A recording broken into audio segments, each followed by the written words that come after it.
J'ai une question. Comment trouver une épouse? Ou alors, on va dire, comment trouver un époux? Je sais que beaucoup de jeunes gens, des jeunes femmes cherchent à se marier. Celui qui désire se marier, c'est une bonne chose. Mais celui qui ne veut pas se marier, c'est aussi une bonne chose. Nous n'avons pas besoin d'être mariés pour être bénis de Dieu. Alors, déjà une chose, sachez que la Bible dit, dans Proverbe 18, 22, celui qui trouve une épouse, alors c'est écrit celui qui trouve une femme, ou alors celui qui trouve une épouse, trouve le bonheur. Mais sachez que même si on n'a pas d'épouse, avec le Seigneur, nous pouvons avoir le bonheur.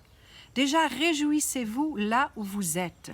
Réjouissez-vous dans ce que vous faites. N'attendez pas que la vie commence. Beaucoup de jeunes attendent que la vie commence, qu'il y ait un départ. Le mariage n'est pas le départ. Le départ est maintenant.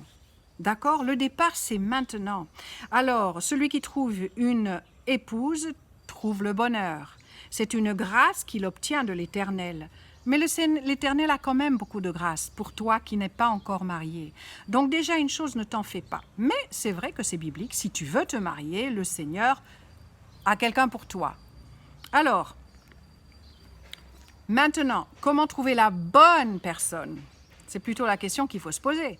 Parce que je crois que tu peux te marier à droite à gauche, surtout quand tu es jeune. Maintenant, quand tu es un peu plus âgé, ça devient un peu moins fréquent parce que la plupart sont déjà mariés ou il y en a qui sont décédés. Mais, donc, je pense que nous devons déjà être heureux avec ce que nous faisons. Ma mère, j'avais une mère qui était hollandaise et elle est venue en Afrique. Et elle est venue en Afrique, elle pensait qu'elle n'allait pas se marier. Elle avait dit, Seigneur, je ne sais pas comment je peux aimer le même homme pour toute ma vie et je n'ai pas envie de divorcer. Moi, je ne sais pas comment elle a pu penser cela parce que moi, je ne pensais jamais à divorcer. Et maman a dit, mais comment est-ce que je peux aimer le même homme pour toute ma vie? Autant rester célibataire parce que je n'ai pas envie de me divorcer. Je ne veux pas de ça. Alors, elle est venue en Afrique et elle a donné sa vie au Seigneur. Elle a dit, Seigneur, je vais te suivre. Et elle pensait qu'elle allait jamais se marier. Et puis là, dans la jungle, elle voit ce bel homme qui est devenu mon papa, plus tard. Et ils se sont mariés. Mais elle avait d'abord suivi la volonté de Dieu. Ce que maman disait toujours aux jeunes, vas-y, occupe-toi des affaires de Dieu. Occupe-toi de ce que le Seigneur a pour toi.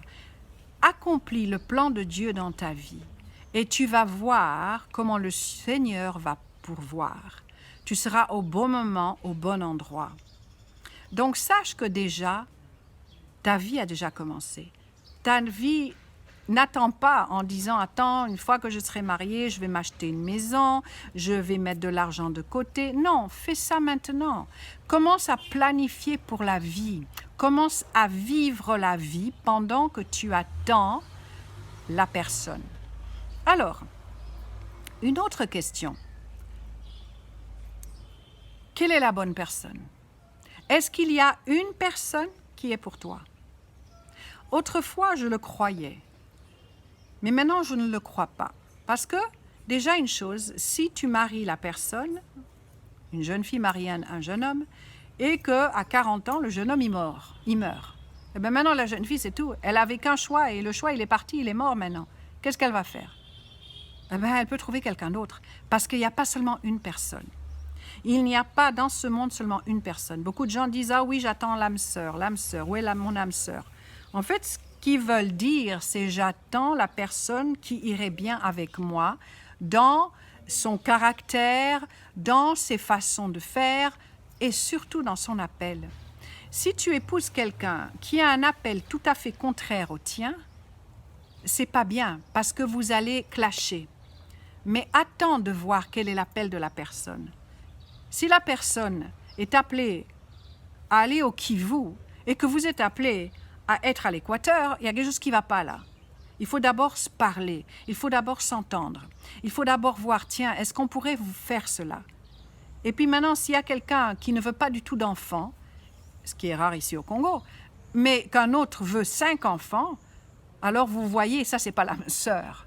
Il faut s'entendre d'abord, il faut voir si mes opinions sont les tiennes, si nous avons les mêmes opinions, ou alors si nous pouvons aller ensemble. Nous pouvons comment on appelle ça, s'accomplir. Nous pouvons aller ensemble, c'est-à-dire que nous apportons un plus à l'autre et l'autre apporte un plus à toi-même.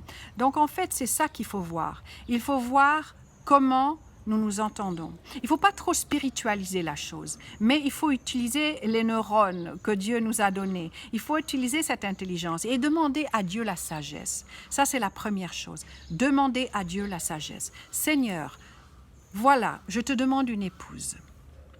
Donc, demandez d'abord la sagesse et consacrez-vous à Dieu tous les jours.